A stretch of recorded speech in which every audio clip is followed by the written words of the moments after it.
Dito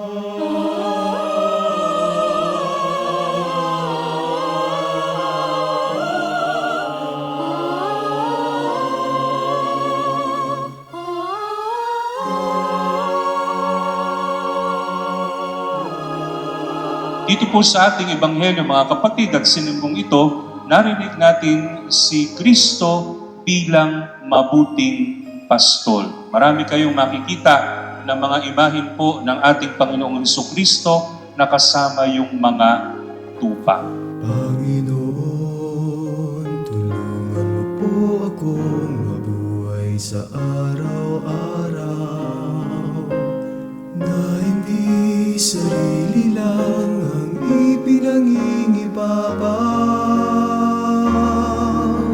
Ito ang aking taus-pusong panalangin at lubos na umaasang inyong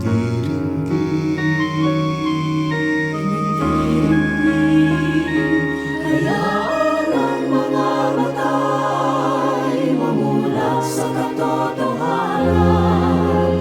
Ang pananagutan ay hindi malilimutan, upang mabuhay na maguli at maluwalhati, at pag-ibig ang siyang tanging nagahari.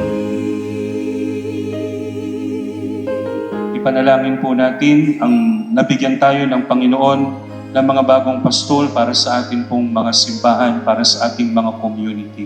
Pagdasal natin na sana ay ma-inspire sila ng pagiging pastol ng ating Panginoong Jesus. Amen.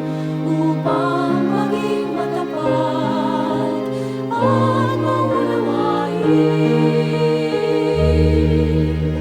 at malaman na magsunod sa utos mo ay ang pagtulong sa aking kapatagan. hayaan ang mga mata'y mamulat sa katotohanan. Ang pananagutan ay hindi malilimutan, upang mabuhay na maguli at maluwalhati, at pag-ibig ang siyang tanging nagahari.